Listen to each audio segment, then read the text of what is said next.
آپ دیکھیے ہم کس طرح آیات کو پھیر پھیر کر لاتے ہیں، پھر بھی وہ منہ موڑ لیتے ہیں۔ آپ کہیں کیا تم نے دیکھا کہ اگر تم پر اللہ تعالیٰ کا عذاب اچانک یا اعلانیہ آ جائے تو نہیں ہلاک کیا جائے گا سوائے ظالم لوگوں کے۔ اللہ صرف ظالموں کو ہی ہلاک کرے گا، اور ہم رسولوں کو خوشخبری دینے والا اور ڈرانے والا بنا کر ہی بھیجتے ہیں۔ پھر جو لوگ ایمان لائیں اور اصلاح کریں تو ان پر نہ کوئی خوف ہوگا اور نہ ہی وہ غمگین ہوں گے، اور جن لوگوں نے ہماری آیات کو جھٹلایا تو ان کو عذاب پہنچے گا اس وجہ سے کہ وہ نافرمانی کرتے تھے۔ اے نبی آپ کہہ دیں میں تم سے یہ نہیں کہتا کہ میرے پاس اللہ تعالیٰ کے خزانے ہیں۔ آپ ان سے یہ بھی کہہ دیں کہ اور نہ ہی میں غیب کو جانتا ہوں، اور نہ میں تم سے یہ کہتا ہوں کہ یقیناً میں کوئی فرشتہ ہوں، میں پیروی کرتا ہوں مگر جو میری طرف وحی کی جاتی ہے صرف اس کی۔ آپ کہہ دیں کہ اندھا اور آنکھوں والا دونوں برابر ہوتے ہیں، تو کیا تم غور و فکر نہیں کرتے؟ جس کے پاس حق آ گیا، شعور آ گیا، وہ نگاہوں آنکھوں والا ہے، بینائی والا ہے۔ اور آپ اس کے ساتھ ان کو خبردار کریں جو یہ خوف رکھتے ہیں کہ انہیں اپنے رب کی طرف جمع کیا جائے گا، کہ اس کے سوا نہ کوئی ان کی حمایت کرنے والا ہوگا اور نہ کوئی سفارش کرنے والا ہوگا، تاکہ وہ بچ جائیں۔ اور آپ ان لوگوں کو اپنے سے دور نہ ہٹاؤ جو صبح شام اپنے رب کو پکارتے ہیں، وہ اس کی رضا چاہتے ہیں۔ ان کے حساب میں سے آپ پر کچھ نہیں اور نہ ہی آپ کے حساب میں سے ان پر کچھ ہے کہ آپ ان کو اپنے سے دور ہٹا دیں، بس آپ ظالموں میں سے ہو جائیں گے۔ اور اسی طرح ہم نے انہیں ایک دوسرے سے آزمایا ہے تاکہ وہ کہیں کہ کیا یہی وہ لوگ ہیں جن پر ہمارے درمیان اللہ تعالیٰ نے احسان کیا ہے؟ کیا اللہ تعالیٰ شکر گزار بندوں کو زیادہ جاننے والا نہیں؟ اور جب آپ کے پاس وہ آئیں جو ہماری آیات پر ایمان رکھتے ہیں تو آپ کہہ دیں تم پر سلام ہو، تمہارے رب نے اپنی ذات پر رحمت لازم کر رکھی ہے۔ یقیناً وہ جو تم میں سے نادانی میں کوئی برائی کر بیٹھے پھر اس کے بعد توبہ کی اور اصلاح کر لی تو یقیناً وہ بے حد بخشنے والا نہایت رحم کرنے والا ہے۔ اور اسی طرح ہم آیات کو تفصیل سے بیان کرتے ہیں، اور تاکہ مجرموں کا طریقہ خوب واضح ہو جائے کہ کون مجرم ہے، ہر کسی کا جرم واضح کلیئرلی سمجھ آ جائے ہر کسی کو۔ کیا میں نے اور آپ نے خود کو کبھی مجرم سمجھا؟ ہم اپنے آپ کو مجرم سمجھتے ہی نہیں۔ دنیا کی عدالتوں سے کتنا ڈرتے ہیں، 5 سال 7 سال کی قید سے کتنا ڈرتے ہیں کہ جیل بڑی بری چیز ہے۔ تو یہ ساری کی ساری چیزیں اللہ نے ہمیں ہی دکھانے کے لیے، سمجھانے کے لیے ہمیں سب کچھ دکھا دیا۔ آپ کہہ دیں اللہ کے سوا تم جنہیں پکارتے ہو مجھے ان کی عبادت سے بالکل روکا گیا ہے۔ آپ کہہ دیں میں تمہاری خواہشات کے پیچھے نہیں چلوں گا، اس وقت اس وقت میں گمراہ ہو جاؤں گا اور ہدایت پانے والوں میں سے نہ ہوں گا۔ اے نبی آپ ان سے کہہ دیں کہ میں اپنے رب کی طرف سے ایک واضح دلیل پر ہوں، اور اس کو تم نے جھٹلا دیا ہے جس کی تم جلدی مچاتے ہو، وہ میرے پاس نہیں ہے، فیصلہ صرف اللہ تعالیٰ کا ہے، وہی حق بیان کرتا ہے اور وہ فیصلہ کرنے والوں میں سے بہترین ہے۔ اے نبی آپ کہہ دیں یقیناً اگر میرے پاس وہ ہوتا جس کی تم جلدی کر رہے ہو تو میرے اور تمہارے درمیان معاملے کا فیصلہ کر دیا جاتا، اور اللہ تعالیٰ ظالموں کو زیادہ جاننے والا ہے۔ اور غیب کی کنجیاں اسی کے پاس ہیں، اس کے سوا انہیں کوئی نہیں جانتا، اور وہ خشکی اور سمندر کی ہر چیز کو جانتا ہے، اور کوئی پتا نہیں گرتا مگر وہ اسے بھی جانتا ہے، اور زمین کی تاریکیوں میں کوئی دانہ نہیں گرتا، اور نہ کوئی چیز اور نہ کوئی تر چیز اور نہ ہی کوئی خشک چیز، یعنی کہ نہ ہی کوئی جو گیلی ہو اور نہ ہی کوئی خشک چیز، مگر سب کھلی کتاب میں ہے، کتاب مبین یعنی لوح محفوظ میں۔ اللہ تعالیٰ نے پتے کا گرنا بھی لکھ رکھا کہ اس وقت کون سا پتا کہاں کہاں سے گرے گا۔ سوچیے اس لوح محفوظ کی وسعت کتنی ہوگی۔ اسی لوح محفوظ کے اندر میری اور آپ کی تقدیریں بھی لکھ رکھی ہیں اللہ تعالیٰ نے، اور اسی لوح محفوظ پر اللہ تعالیٰ کی دن میں کئی مرتبہ اپنی رحمت کی نظر بھی ڈالتا ہے۔ تو اللہ تعالیٰ اپنی رحمت سے اس تقدیر کو بدل دینے پر بھی قادر ہے، اور وہی ہے جو تمہیں رات کو وفات دیتا ہے، یعنی کہ جب ہم رات کو سوتے ہیں نا تو وہ موت ہی ہے، اور جو کچھ تم دن میں کرتے ہو اس کو وہ جانتا ہے، پھر وہ اس دن میں تمہیں اٹھا دیتا ہے، اگلے دن پھر تم جاگ جاتے ہو تاکہ مقررہ مدت پوری کی جائے کہ تمہیں اصل موت کے ساتھ ملایا جائے۔ یہ تو تھوڑی دیر کی موت تھی نا، جدائی تھی روح کی جسم سے، پھر وہ ہمیشگی کی جدائی کے لیے تمہیں اللہ تعالیٰ اس وقت کو پورا کر دے جب تم ہمیشگی کی اپنی روح سے تمہارا جسم جدا ہو جائے گا، پھر روز قیامت پھر اٹھایا جائے گا۔ پھر اس کی طرف تمہاری واپسی ہے، پھر وہ تمہیں اس کی خبر دے کر دے گا جو تم عمل کیا کرتے تھے، اور وہ اپنے بندوں پر غالب ہے، وہ تم پر نگہبان بھیجتا ہے، یہاں تک کہ جب تم میں سے کسی ایک پر موت آتی ہے، ہمارے بھیجے ہوئے فرشتے اس کو قبض کر لیتے ہیں، اور وہ ذرا کوتاہی نہیں کرتے۔ میں نے بہت سے لوگوں کو نعوذ باللہ ایسی باتیں کرتے ہوئے سنا کہ فرشتے غلطی سے ہماری روح لے گئے، استغفر اللہ، اور پھر واپس لوٹا دی، اور ہم نے سنا کہ فرشتے بات کر رہے ہیں۔ آپ یہ کیوں نہیں سمجھتے کہ آپ بے ہوشی کے عالم میں ہیں؟ اگر کچھ ایسی حالت میں ہیں تو کس قسم کی، دیکھیں کہ یہ ہمارا ایمان اور عقیدہ ہے، تو کیا نعوذ باللہ فرشتے کوئی غلطی کوتاہی کر سکتے ہیں؟ ہمارا ایمان اور عقیدہ کیا کہ فرشتے آئیں گے، روح کو قبض کر کے لے جائیں گے؟ ایسے کیسے ممکن ہے کہ جسم سے روح کو الگ کیا جائے اور پھر واپس لوٹا دی جائے؟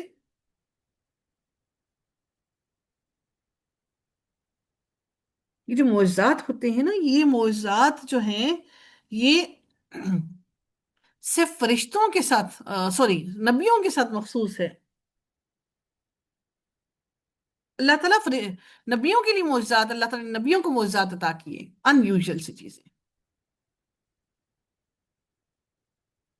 تو اللہ تعالیٰ اگر ہم میں سے کسی انسان کو بچاتا ہے تو اللہ تعالیٰ اپنی رحمت سے ہم میں سے سب کو بچا لیتا ہے، ہمیں محفوظ کر لیتا ہے۔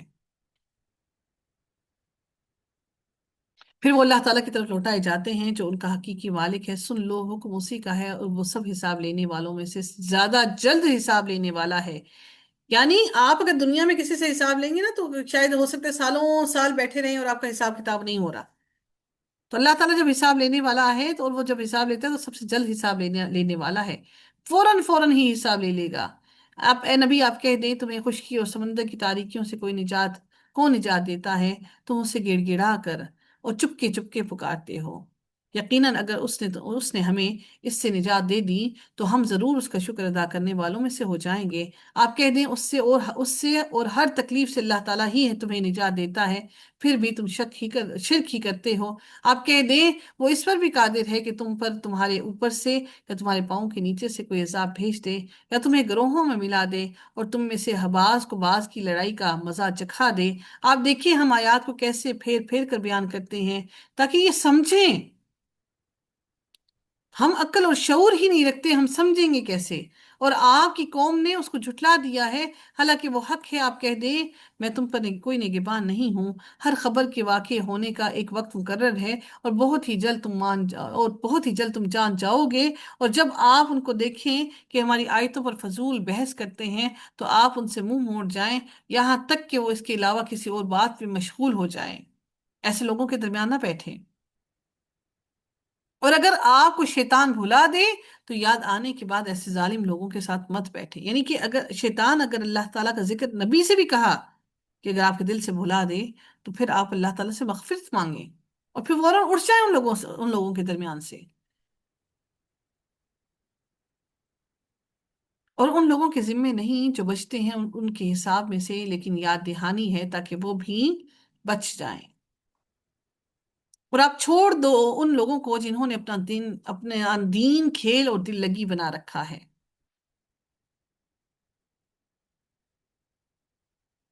ہم نے کیا کر رکھا ہے؟ مزے کرتے ہیں، گھومتے ہیں پھرتے ہیں، مطلب گھومنے پھرنے سے مراد کیا ہے کہ اللہ تعالیٰ کی نافرمانی میں گھومتے پھرتے ہیں، مزے یا یاشی دنیا کی زندگی انجوائے کر رہے ہیں، اور پھر جب نماز کا وقت آتا ہے تو چلو نماز بھی پڑھ لیتے ہیں، کھیل کود بھی کر لیتے ہیں، مزے بھی کر لیتے ہیں، اللہ کی نافرمانیاں بھی کر لیتے ہیں، پھر بیچ میں نماز بھی پڑھ لیتے ہیں۔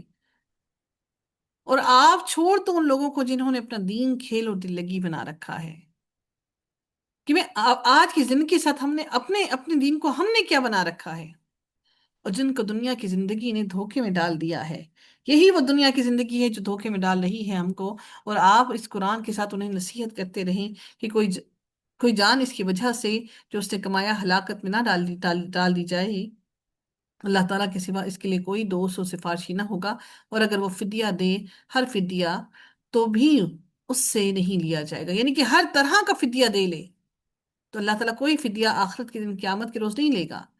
یہ لوگ ہیں جو اس کے بدلے ہلاکت میں ڈالے گئے، جو انہوں نے کمایا ان کے لیے کھولتے ہوئے پانی سے پینا ہوگا، اور دردناک عذاب ہوگا اس کی وجہ سے جو وہ کفر کیا کرتے تھے۔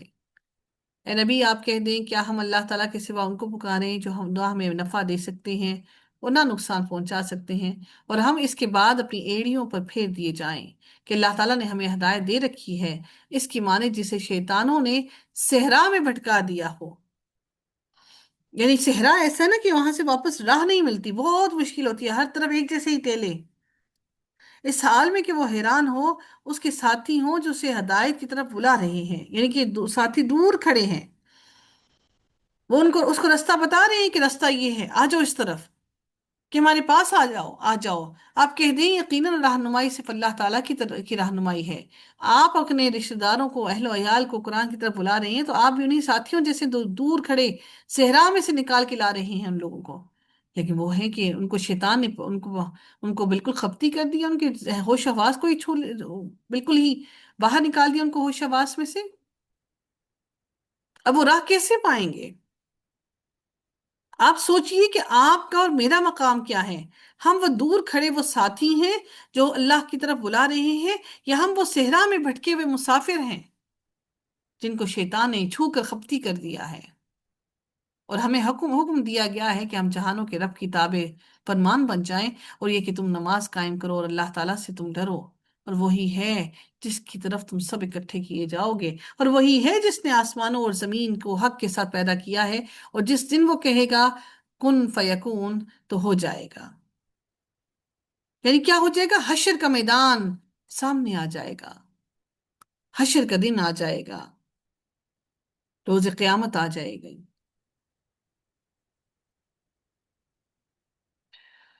اس کی بات سچی ہے، اور جس دن سور میں پھونکا جائے گا تو بادشاہت اسی کی ہوگی، وہ غائب اور حاضر کو جاننے والا ہے، وہی کمال حکمت اور پوری خبر رکھنے والا ہے، اس کو ہر ٹائم کا ہر چیز کی پوری خبر ہے۔ اور جب ابراہیم نے اپنے باپ آزر سے کہا، بہت سے لوگ اس بارے میں جگڑتے ہیں، نہیں جی آزر جو ہے حضرت ابراہیم علیہ السلام کے والد کا نام نہیں تھا، کہ حضرت ابراہیم علیہ السلام کی پوری آل اولاد جو ہے وہ شروع سے لے کر آخر تک سارے کے سارے دین پر تھے۔ اللہ نے قرآن میں کہہ دیا کہ اور وہ کہتے تھے یہ حضرت ابراہیم علیہ السلام کے چچا ہیں، ایسا نہیں ہے، بہت بحث کرتے ہیں لوگ اس کے بارے میں، یعنی قرآن کی آیتوں کے انکاری ہیں۔ دیکھیے کوئی تفسیر کی بات نہیں بیان کی جا رہی، یہ قرآن کا ترجمہ ہے۔ اللہ نے کیا کہا؟ لی ابی ہی، عربی میں تو امون کہا جاتا ہے نا، آئین میم، چچا کو، اگر چچا ہوتے تو اللہ تعالیٰ کیا وہ لفظ استعمال نہیں کرتے؟ تو اللہ تعالیٰ نے تو واضح کہہ دیا قرآن کے اندر میرے کہ اللہ رب العزت نے کیا واضح قرآن میں کہہ دیا کہ اپنے بھائی آزر کے لیے،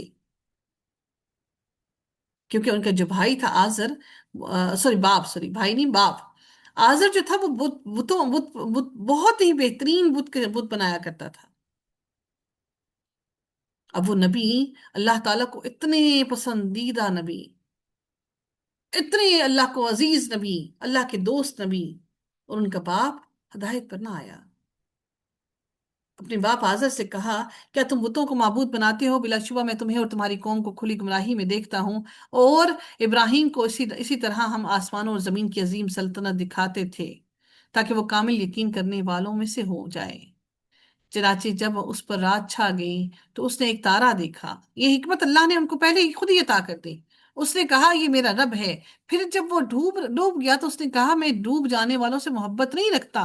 اللہ نے پہلے حکمت خود دی ان کو کہ وہ خود سوچیں، حالانکہ اللہ کے لیے مشکل نہیں تھا کہ فرشتہ بھیج کر اللہ تعالیٰ ان کو فوراً ہی اپنے کلام سے آگاہ کر دیتا اور اپنے صحیفے پورے کے پورے ان کو فوراً ہی دے دیتا، لیکن اللہ تعالیٰ نے پہلے ان کا عقل اور شعور استعمال کرنے کے لیے کھلا چھوڑا۔ اسی طرح سے اللہ تعالیٰ نے ہر انسان کو، مجھے اور آپ کو بھی، پہلے اپنا عقل اور شعور استعمال کرنے کے لیے اللہ ہر انسان کو وقت دیتا ہے اور مہلت دیتا ہے اور چانس دیتا ہے۔ اگر ہم اس چانس کو اویل نہیں کرتے تو پھر یقیناً پھر ہم اس کے بعد واپس نہیں ہدایت کی طرف پلٹ کر آ سکتے۔ چنانچہ جب اس نے جگمگاتا ہوا چاند دیکھا تو کہا یہ میرا رب ہے، پھر جب وہ ڈوب گیا تو اس نے کہا اگر یقیناً میرے رب نے میری رہنمائی نہ کی تو میں ضرور گمراہ لوگوں میں سے ہو جاؤں گا۔ پھر جب اس نے سورج چمکتا ہوا دیکھا تو کہا یہ میرا رب ہے، یہ سب سے بڑا ہے۔ پھر جب وہ بھی ڈوب گیا تو اس نے کہا اے میری قوم، بلا شبہ میں ان سے بے تعلق ہوں جو تم شریک بناتے ہو، کیونکہ وہ سارے ان کی عبادتیں کیا کرتے تھے۔ یقیناً میں نے اپنا چہرہ اس کی طرف متوجہ کر لیا جس نے آسمانوں اور زمین کو پیدا کیا ہے یکسو ہو کر، اور میں شرک کرنے والوں میں سے نہیں ہوں، میں شرک نہیں کرتا۔ اور اس کی قوم نے اس سے جھگڑا کیا، اس نے کہا، حضرت ابراہیم علیہ السلام کی قوم نے جھگڑا کیا ان سے، کیا تم اللہ تعالیٰ کے بارے میں مجھ سے جھگڑتے ہو؟ حضرت ابراہیم نے کہا، اتحاجونی، حالانکہ اس نے مجھے ہدایت دی ہے، اور میں نے ان سے نہیں ڈرتا جن کو تم اللہ تعالیٰ کے ساتھ شریک بناتے ہو، مگر یہ کہ میرا رب ہی کچھ چاہے، میرے رب نے ہر چیز کا علم سے احاطہ کر رکھا ہے، تو کیا تم نصیحت قبول نہیں کرتے؟ اور میں ان سے کیسے ڈر جاؤں جن کو تم نے شریک بنایا ہے، جبکہ تم ان کو اللہ تعالیٰ کا شریک بناتے نہیں ڈرتے، جس کی اس نے کوئی دلیل بھی نہیں تم پر نازل نہیں کی۔ چنانچہ فریقین میں سے امن کا زیادہ مستحق کون ہے اگر تم جانتے ہو؟ یعنی کہ ہم دونوں میں سے امن کا مستحق کون ہے؟ تم امن والے ہو یا ہم امن والے ہیں؟ میں تو ایک اللہ کی عبادت کرنے کی کا حکم دے رہے، تم تو پتہ نہیں کن کن کن کی عبادتیں کرنے کا کہہ رہے ہو، تمہاری تو اپنی باتوں میں اختلاف ہے۔ جو لوگ ایمان لائے اور انہوں نے اپنے اپنے ایمان کو شرک سے آلودہ نہیں کیا، یہی لوگ ہیں جن کے لیے امن ہے، اور وہی ہدایت پانے والے ہیں، اور یعنی ہدایت ہے، اور یہ ہماری دلیل ہے جو ہم نے ابراہیم کو اس کی قوم کے مقابلے میں دی تھی۔ یعنی دلیل اللہ کی طرف سے تھی، اللہ نے کہا یہ ہماری دلیل ہے، ہم جس کے چاہتے ہیں درجات بلند کرتے ہیں۔ بے شک آپ کا رب کمال حکمت والا اور سب کچھ جاننے والا ہے۔ اور ہم نے اسے اسحاق اور یعقوب عطا فرمائے۔ کس کو؟ حضرت ابراہیم کو۔ ہر ایک کو ہم نے ہدایت دی، اور اس سے پہلے ہم نے نوح کو بھی ہدایت دی تھی، اور اس کی نسل میں سے داؤد کو اور سلیمان کو اور ایوب کو اور یوسف کو اور موسیٰ کو اور ہارون کو بھی ہم نیک لوگوں کو ایسا ہی بدلہ دیتے ہیں، اور زکریا کو اور یحییٰ کو اور عیسیٰ کو اور الیاس کو بھی، سب کے سب صالحین تھے، اور اسماعیل کو اور یسع کو اور یونس کو اور لوط کو بھی، اور ہر ایک کو ہم نے دنیا پر فضیلت عطا کی، اور ان کے بعض آباء و اجداد کو اور ان کے بعض اولادوں کو اور ان کے بعض بھائیوں کو بھی، اور انہیں ہم نے چن لیا اور انہیں سیدھا راستہ دکھلایا۔ بعض کے باؤ اجداد جیسے حضرت ابراہیم علیہ السلام، ان کے باؤ اجداد تھے حضرت اسماعیل اور یعقوب علیہ السلام اور اسحاق علیہ السلام، ان کے باؤ اجداد حضرت ابراہیم، اور بعض کی اولادیں یعنی کہ حضرت ابراہیم علیہ السلام کی اولاد اسحاق، یعقوب اور اسماعیل، یہ ساری، اور حضرت یوسف علیہ السلام، یعقوب علیہ السلام کی اولاد، باؤ اجداد کو، بعض کی اولادوں کو اور بعض کے بھائیوں کو، جیسے حضرت موسیٰ علیہ السلام کے بھائی حضرت ہارون علیہ السلام۔ تو اللہ تعالیٰ نے کہا کہ اور انہیں ہم نے چن لیا اور ہم نے انہیں سیدھا راستہ دکھلایا۔ سبحان اللہ! اللہ نے پہلے انسانوں کا ذکر کیا، ذکر کرنے کے بعد ان کا پھر تعلق بھی بتایا، نبیوں کا ساروں کا ذکر کر کے ان کا تعلق بھی بتایا، پھر رب نے کوئی بھی بات ادھوری نہیں چھوڑی، کوئی بھی چیپٹر ایسا نہیں ہوا کہ اللہ نے اوپن کیا اور پھر اس کو کلوز نہیں کیا۔ سبحان اللہ! ہر ہر بات پوری مکمل کی۔ یہ اللہ تعالیٰ کی ہدایت ہے، وہ اس کے ساتھ اپنے بندوں میں سے جس کی چاہتا ہے رہنمائی فرماتا ہے، اور اگر وہ شرک کرتے تو یقیناً ان سے ضائع ہو جاتا جو وہ عمل کرتے تھے۔ انسان کا جو کوئی کلام ہوتا ہے نا، انسان کا جو انسان لکھتا ہے، تو انسان کیا کرتا ہے کہ اگر کوئی فار ایگزامپل سب سے بڑی تحریر کیا ہوتی ہے؟ ناولز ہوتے ہیں نا، تو ناول کے اندر پوری ایک ہی سٹوری چل رہی ہوتی ہے، وہ شروع بھی وہاں سے ہوتی ہے، پھر اینڈ بھی اسی سٹوری کو اینڈ کرتے ہیں، ختم کرتے ہیں۔ اور میرے رب نے قرآن کے اندر ہر آیت کے بعد ایک نیا چیپٹر اوپن ہوا، یعنی ہر جیسے رکوع کمپلیٹ، رکوع شروع ہوتا ہے نا، تو ایک پورا چیپٹر ہوتا ہے کہ اس پورے چیپٹر کے اندر ایک نئی بات، ایک پورا ایک موضوع چل رہا ہوتا ہے، اور پھر اس موضوع کو اللہ شروع کرتے ہیں، سبحان اللہ، اور کچھ ہی الفاظ کے اندر میرے رب اس پورے کے موضوع کو بیان کرنے کے بعد اتنے ہی مختصر ترین باتوں میں میرے رب الحمدللہ اس پورے موضوع کو، اس پورے چیپٹر کو کلوز کر دیتے ہیں۔ سبحان اللہ! قرآن کی خوبصورتی کتنی ہے! اگر انسان ان کو لکھنے بیٹھ جائے، آپ دیکھیں تفاسیر جو ہے ہم انسانوں کی تحریر ہیں، ٹھیک ہے وہ قرآن سے ساری آیتیں لیتے ہیں، لیکن ان کو دیکھیں ان کے والیومز کتنے کتنے کتنے کتنے کتنے کتنے والیومز ہوتے ہیں۔ ہمارے پاس ان لفظوں کا کم سے کم چناؤ ہو ہی نہیں پاتا۔ ہم اگر صرف ترجمہ کرنے بیٹھتے ہیں، اس قرآن کا ترجمہ صرف اس کو ایکسپلین کرنے بیٹھتے ہیں، تو دو دو تین تین گھنٹے لگ جاتے ہیں ایک ایک پارے پر۔ سبحان اللہ! میرے رب کی باتیں کتنی فصیح اور کتنی بہترین ہیں، مختصر ترین بات پر ٹو دا پوائنٹ بات کہتی۔ یہی لوگ ہیں جن کو ہم نے کتاب، حکمت اور نبوت عطا کی۔ پھر اگر یہ لوگ نبوت کا انکار کرتے ہیں تو ہم نے اس کے لیے ایسے لوگ مقرر کر دیے ہیں جو اس کا کسی صورت انکار کرنے والے نہیں ہیں۔ یہی لوگ ہیں جن کو اللہ تعالیٰ نے ہدایت دی تھی، سو آپ بھی ان کی ہدایت کی پیروی کریں۔ آپ کہہ دیں میں اس پر تم سے کوئی اجرت طلب نہیں کرتا، یہ تو تمام جہانوں کے لیے ایک نصیحت ہے، اور انہوں نے اللہ تعالیٰ کی قدر نہیں پہچانی جیسا کہ اس کی قدر پہچاننے کا حق ہے۔ وما قدر اللہ حق قدره اذ قالوا ما انزل اللہ على بشر من شیء، جب انہوں نے کہا کہ اللہ تعالیٰ نے کسی انسان پر کچھ بھی نازل نہیں کیا۔ آپ کہیں وہ کتاب کس نے اتاری تھی؟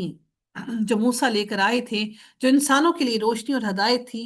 تم اسے چند ورق بناتے ہو، اس میں سے کچھ ظاہر کرتے ہو اور کچھ چھپا جاتے ہو، اپنی مرضی کا ظاہر کرتے ہو، جو تمہاری مرضی کے خلاف ہے اس کو چھپا لیتے ہو، اور تمہیں وہ کچھ سکھایا گیا جسے نہ تم جانتے تھے اور نہ تمہارے باپ دادا۔ آپ کہیں اللہ تعالیٰ ہی نے، پھر آپ ان کو چھوڑیں جو وہ اپنی بحثوں میں کھیلتے رہیں، اور یہ ایک کتاب ہے جسے ہم نے نازل کیا ہے، بڑی بابرکت ہے، اس کتاب کی تصدیق کرنے والی ہے جو اس سے پہلے ہے، اور تاکہ آپ مکہ اور اس کے ارد گرد والوں کو خبردار کر دیں، اور جو آخرت پر یقین رکھتے ہیں وہی اس پر ایمان لاتے ہیں، اور وہ اپنی نمازوں کی حفاظت بھی وہی کرتے ہیں، اور اس سے بڑا ظالم اور کون ہوگا جو اللہ تعالیٰ پر جھوٹ باندھے یا کہے کہ مجھ پر وحی کی گئی حالانکہ اس پر کچھ وحی نہ کیا گیا ہو، اور جو کہے کہ جیسا کلام اللہ تعالیٰ نے نازل کیا ہے جلد ہی میں بھی ویسا ہی اتاروں گا۔ اور کاش آپ دیکھیں جب یہ ظالم موت کی سختیوں میں ہوتے ہیں اور فرشتے اپنے ہاتھ پھیلانے والے ہوتے ہیں کہ نکالو اپنی جانیں، آج تمہیں ذلت کا عذاب دیا جائے گا، اس وجہ سے کہ تم اللہ تعالیٰ پر ناحق باتیں کہتے تھے اور اس کی آیات سے تکبر کیا کرتے تھے، اور ان کی روحوں کو جب جسم سے جدا کیا جائے گا تو وہ چیخ اٹھیں گے، اور ان کا جسم ان کی روح کو چھوڑے گا نہیں،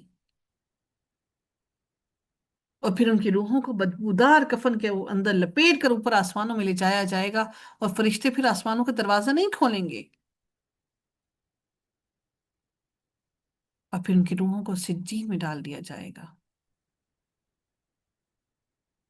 کہ وہ جگہ ہے جہاں بدکاروں کی روحیں جمع کی جائیں گی، ان کی روح کا مقام ٹھہرنے کا بھی بہت برا ہے۔ جہنم تو الگ ہے نا، سجین الگ ہے، اور بلا شبہ تم ہمارے پاس یقیناً اکیلے آ گئے ہو، جیسا کہ ہم نے تمہیں پہلی بار پیدا کیا تھا، اور جو بھی ہم نے تمہیں دیا تھا تم اپنی پشتوں کے پیچھے چھوڑ آئے ہو، اور ہم تمہارے ساتھ تمہاری ان سفارشیوں کو بھی نہیں دیکھتے جن کے متعلق تمہارا گمان تھا کہ یقیناً وہ تمہارا کام بنانے میں حصہ دار ہیں۔ بلا شبہ تمہارا رشتہ یقیناً ٹوٹ گیا، اور تم سے وہ سب گم ہو گئے جن کو تم گمان کیا کرتے تھے۔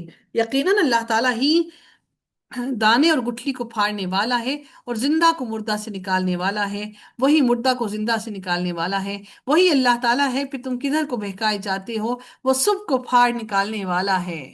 اب دیکھیں کسی چیز کو آپ کپڑے کو پھاڑے نا، سبحان اللہ کیا ہی بات اللہ نے کی، فالق الاسباح، اسباح پھاڑ کر نکالنے والا ہے۔ آپ کسی کپڑے کو پھاڑیں تو کیا آپ پھر اس کو جب جوڑیں گے تو پھر کیا وہ ویسا ہی ہوگا؟ نہیں، جب بیج پھٹتا ہے اللہ تعالیٰ نے اس سے پہلے پھاڑ کے نکالنے کا حکم بتایا تاکہ انسان یہ دیکھے کہ جب بیج پھٹتا ہے تو اس کے اندر سے کیسے پودا نکلتا ہے۔ ایسا ہی ہوتا ہے نا، اب پودا بیج پھٹ گیا تو آپ کیا بیج کو واپس اپنی اصل صورت میں لا سکتے ہیں؟ اس کی اصلیت پر واپس لا سکتے ہیں؟ کپڑا پھٹ جائے آپ اس کو جو مرضی کر لیں، واپس اس میں ویسا اس کو بنا سکتے ہیں؟ نہیں کر سکتے۔ اللہ اکبر، میرے رب نے کہا کہ وہ سب کو پھاڑ کر نکالنے والا ہے، پھاڑ کر نکالتا ہے، پھر رات کو پھر واپس ویسے ہی بھیج دیتا ہے، یعنی بھی بالکل اس کو صاف شفاف کر دیتا ہے۔ سبحان اللہ، کوئی کمی کوتاہی، کوئی اس میں دراڑ، کوئی اس کے اندر شگاف نہیں ہوتا کہ کہیں سے آسمان کے کسی کنارے پر آپ کو کہیں روشنی کا کوئی عنصر نظر آ رہا ہو۔ سبحان اللہ، یہ ہے میرے رب کی قدرت، یہ ہے میرے رب کی نشانیاں جو میرا رب ہمیں دکھا رہا ہے۔ اور اس نے رات کو سکون کا باعث بنایا اور سورج اور چاند کو حساب کا ذریعہ بنایا۔ یہ سب پر غالب، سب کچھ جاننے والے کا اندازہ ہے، اور وہی ذات ہے جس نے تمہارے لیے تاروں کو بنایا تاکہ تم ان سے خشکی اور سمندر کی تاریکیوں میں راستہ معلوم کرو۔ کیونکہ جو جو اس طرح سے خشکی کا سفر کیا کرتے ہیں نا، وہ ستاروں کو دیکھتے ہیں کہ کون سا ستارہ کس سمت میں ہے، کہ اللہ نے ہمارے لیے، اور تاکہ ان ستاروں سے آسمان پر روشنی ہو رات کی تاریکیوں میں، تاکہ تم بھٹک نہ جاؤ بالکل اندھیری رات میں۔ باقی جتنے بھی اوپر کے آسمان ہیں نا، وہ سارے کے سارے خوب اندھیرے ہیں، وہاں پر کوئی روشنی نہیں، تاریکی کی روشنی تو اللہ نے ہمارے لیے اس آسمان پر تارے بنائے۔ ہمیں تارے بہت چھوٹے نظر آتے ہیں، لیکن وہ حقیقت میں اتنے چھوٹے نہیں ہوں گے، کیونکہ وہ بہت دور ہیں ہم سے۔ یقیناً ہم نے دلائل کھول کر بیان کیے کر دیے ہیں، اور ان لوگوں کے لیے جو علم رکھتے ہیں۔ اب یہ علم رکھنے کے لیے تو دماغ کو کھولنا پڑے گا نا۔ اگر ہمارے ذہنوں میں، دلوں میں یہ بات نہیں اتر رہی ہے، تو سوچئے اس بات کو، روئیے، اپنی آنکھوں کو اشک بار کیجئے کہ اللہ ہمیں یہ بات سمجھ کیوں نہیں آ رہی؟ کہ تو نے ہمیں ہمارے کانوں پر پردے ڈال دیے ہیں، ہمارے کانوں پر بوجھ ڈال دیا، اور ہماری آنکھوں پر اور ہمارے کانوں پر تو نے ہماری آنکھوں پر پردے ڈال دیے ہیں۔ اے اللہ، تو ان پردوں کو ہٹا دے، تو اس بوجھ کو صاف کر، اٹھا دے، اس بوجھ کو ہلکا کر دے، کہ تیری کلام کی باتیں ہمارے کانوں سے ہوتے ہوئے ہمارے دلوں میں اتر جائیں، ہم قرآن کو سمجھ سکیں، پڑھ سکیں، عمل کر سکیں، ہمارے لیے عمل کرنا آسان کر دے۔ اے پروردگار، آج تو نے ہمیں رمضان میں داخل کیا ہے، اس رمضان کو ہمیں اپنی ہم اس رمضان میں اپنی رحمتیں سمیٹنے کی قابل کر دے۔ اور وہی ہے جس نے تمہیں ایک ہی جان سے پیدا کیا، بس ایک قرار گاہ ہے، اور ایک سونپے جانے کی جگہ ہے۔ دنیا تمہارے لیے صرف تھوڑا سا ٹائم جو ہے گزارنے کی جگہ ہے، اور تم اللہ تعالیٰ کے واپس اپنے آپ کو سپرد کرو گے اللہ کی۔ لیکن اپنے آپ کو جب اللہ کے سپرد کرو گے، کیا تم اس قابل بنے؟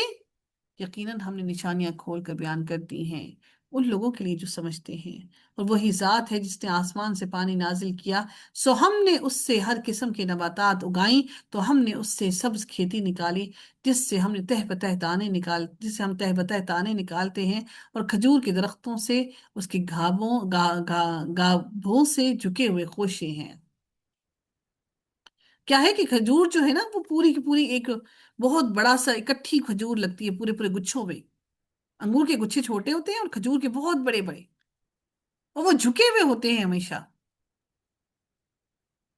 اور انگور اور زیتون اور انار کے باغات ہیں، آپس میں ملتے جلتے اور نہ ملنے جلنے والے۔ اس کے پھل کو دیکھو، جب وہ پھل لائے اور جب وہ پکتا ہے، بلا شبہ ان چیزوں میں یقیناً نشانیاں ہیں ان کے لیے جو ایمان لاتے ہیں۔ کچھ چیزوں پر اللہ تعالیٰ نے کور دیا ان کے اوپر، اور کچھ کچھ کو بغیر کورز کی، جیسے انگور ہے کوئی کور نہیں، ایسے کھاتے ہیں ہم۔ سبحان اللہ، کتنا نازک سا انگور، اور وہ ہے بھی کس پر؟ بیلوں پر۔ سبحان اللہ،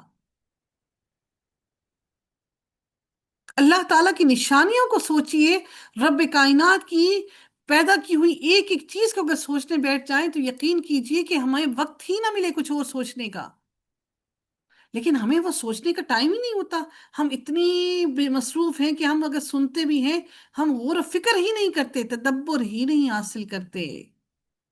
میرے رب نے تو کہا یہ میں نے چیزیں اس لیے بنائی تاکہ تم تدبر حاصل کرو۔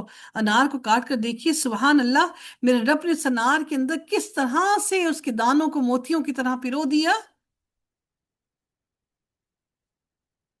ہم کیا کرتے ہیں، آپ سوچیے ایک بات کو، کہ جب آج کل کرسٹل ورک بڑا عام ہے، اور وہ کرسٹل ورک کے جو ایسے بیگز ہوتے ہیں وہ اینٹیکس میں آتے ہیں، اور وہ بڑے ایکسپینسو ہوتے ہیں، ہماری اپروچ سے باہر ہیں۔ اللہ اکبر، اللہ نے اتنی خوبصورت خوبصورت چیزیں دے دی، اور ہم سب کی اپروچ میں دے دی۔ ہم ہی ہیں جو نہیں سمجھتے، ہم ہی ہیں جو اس پر یقین نہیں لاتے، ہم ہی ہیں جو اللہ تعالیٰ کی نشانیوں پر غور و فکر نہیں کرتے۔ پھر میرا اور آپ کا قرآن پڑھنے کا مقصد کیا، جب ہمیں غور و فکر ہی نصیب نہ ہوا، جب ہمیں تدبر ہی نصیب نہ ہوا؟ اللہ تعالیٰ نے قرآن کو پڑھنے کے لیے نہیں بھیجا کہ بس اس کو پڑھتے رہو پڑھتے رہو پڑھتے رہو پڑھتے رہو۔ دیکھیں، اب کسی سے محبت کب ہوتی ہے؟ جب اس کی بات سمجھ آتی ہے۔ تو یہ کیسی منافقت ہے میری اور آپ کی؟ اللہ تعالیٰ نے ہمیشہ ہر کتاب کو اس قوم کے اندر بھیجا جو وہ زبان سمجھتی تھی۔ کیوں؟ کیونکہ اللہ نے وہ کتاب عمل کے لیے بھیجی۔